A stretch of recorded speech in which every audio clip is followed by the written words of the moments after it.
Hey YouTube, welcome back to my kitchen. Thank you so much for joining me. Today I thought we would do a pretty simple Christmas cookie. What makes it Christmassy is the red velvet, so I suppose you could use it for Valentine's Day as well, so kind of keep this one in your arsenal. It is called a red velvet pudding cookie, so stay tuned and I will show you how to get started.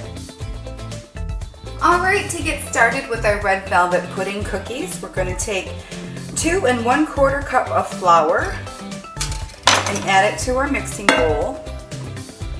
With cookies, we always add the dry ingredients first and then the wet ingredients, and sugar is always considered a wet ingredient. In this tiny little bowl, I've got 1 teaspoon of baking soda and 1/2 teaspoon of salt. I'm going to sprinkle that right on in. And then I'm just going to whisk it together just to try to incorporate it all evenly. And then at that point, we just set it aside. Now in a larger mixing bowl, we're going to add 1 cup of butter, that's 2 sticks, softened at room temperature. Excuse me. We're going to add 3/4 cup of brown sugar, 1/4 cup of white sugar, and then we're just going to give that a mix so the butter and the sugars can all kind of cream together.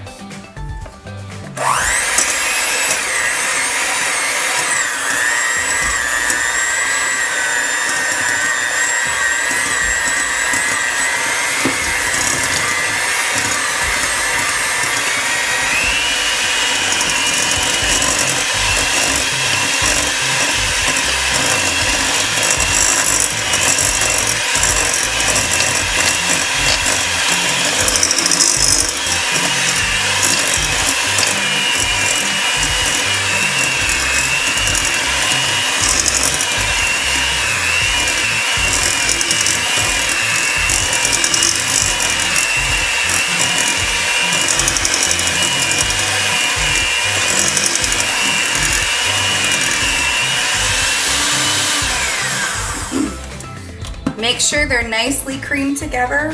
You don't want any big clumps of butter. At this point, we will add our pudding mix, and now what I'm adding is the Jello brand red velvet. It's no cook instant pudding. Not sponsored. Just really like this pudding. So you're going to add 1 package of that pudding right to your mix.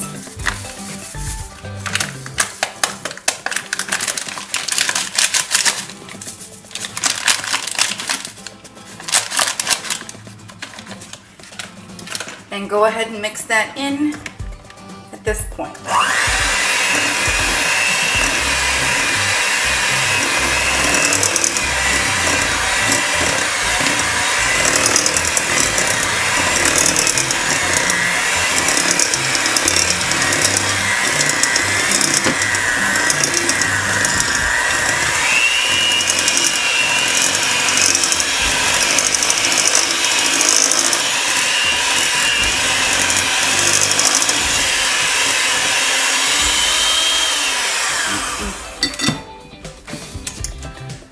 Alright, at this point we're going to add 1 teaspoon of vanilla. And I always pour mine as I'm using it because once I let it dry out while it was sitting here waiting. That's 1 teaspoon of vanilla. And then we're going to add our red food coloring. Now this is to your liking until you're satisfied with the color of red that it is. I have the gel version of the food coloring. I really do wish I had the drops. They're a lot more manageable and easier to get out of this little container. And it's a lot less messy. The mess is definitely more controlled here. Now with any good red velvet cake, you're probably going to use quite a bit of food coloring. I find it's easiest with this gel to take 2 toothpicks and kind of scoop at it and then just scrape the actual dough and then just get new toothpicks as I need it because I don't want to put the cookie mix in my container. It'll take quite a bit. If you've ever made a red velvet cake, you know how much red food coloring it takes to make it that red color.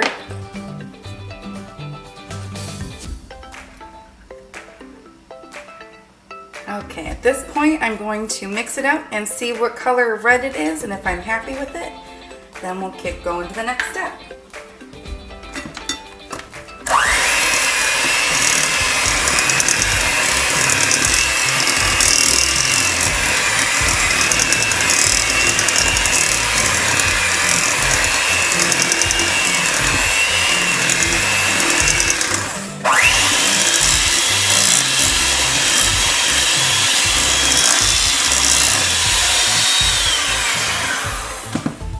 Alright, I think I'm going to add just a little bit more because I have my dry ingredients left, and I really don't want these to be pink. Although if they turn out pink, I'm pretty sure everyone will get the gist that they are red velvet Christmas cookies. Or shoot, if you're going to make them for Valentine's Day, pink is perfect.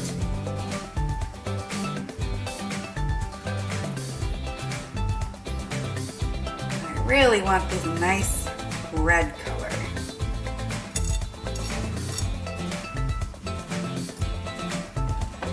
One more drop and I think we're good. I think I'm almost out of this stuff, which is good. Now I can go buy the old-fashioned, just the liquid drops. Those are so much easier to use.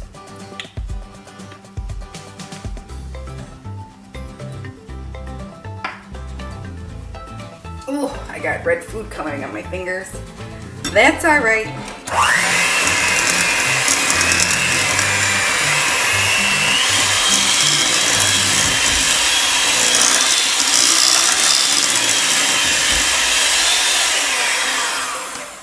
There we go. That's a good enough red color for me. I'll take it. At this point, we're going to add 2 eggs. Mix that up well.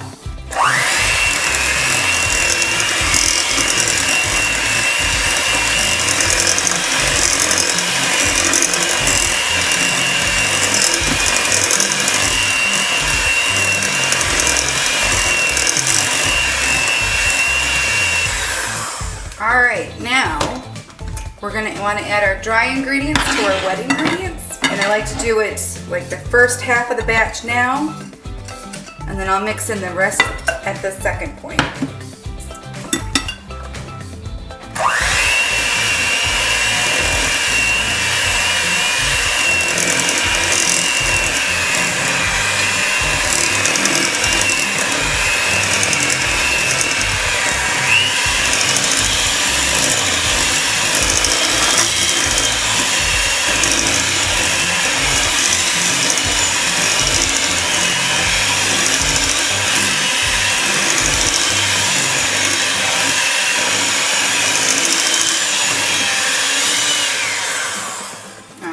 Time for the second half.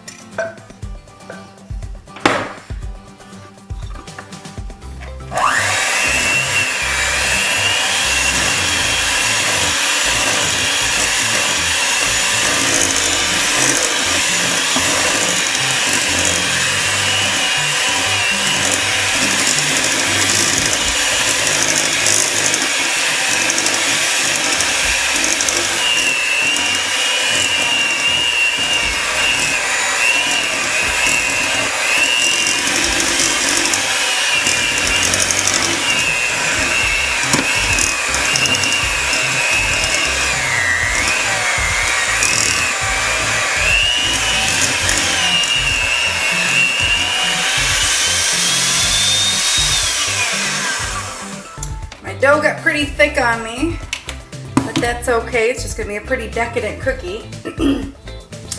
All right, at this point, we're just gonna add 1 cup of white chocolate chips.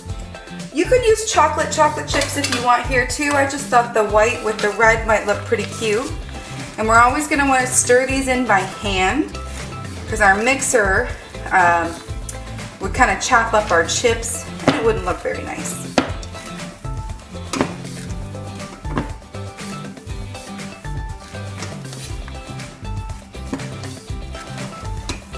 A little bit of elbow grease here. Always the elbow grease with cookies. Nothing good is ever free, right? So you gotta work for it. All right. We are pretty stirred in. I'm gonna get my baking sheets ready and I'll bring you back for the next step. All right, I've got my baking sheet out. I should also add that if your dough isn't firm, just pop that in the refrigerator for about 20 minutes to a half an hour, and then it should firm up and work perfectly for you. My butter wasn't sitting out all that long. I feel like it's fine. I'm just gonna take my cookie scoop and kind of scoop up a decent sized cookie and just line my baking sheet with them. And this scoop is just more for consistency rather than, I mean, it looks nice too, but that way all of your cookies are baking at the same rate. And that way you don't got some over on one side of the sheet that are getting a little too crispy and the other ones are raw. So that's why I like to use a cookie scoop. All right. At this point, I'm gonna pop my cookies in a preheated 350-degree oven for 10 to 12 minutes. And I will bring you back when it's time to take these guys out. Okay, my cookies have just come out of the oven. They baked for 12 minutes exactly. I'm gonna leave them sit on the cookie sheet and finish baking for about 5 to 7 minutes before I transfer them over to the cooling rack. I like these, they look good, but I'm gonna show you how to make them even look prettier. I want more chocolate chips on top, so I'm gonna bring you back when these have cooled and I will show you how to do that. Okay guys, I'm gonna show you, I should have done this before, but I want these to look even prettier than they already do.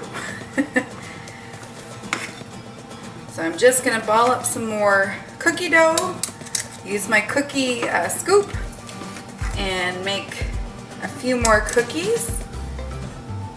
I want more of those white chocolate chips to shine through.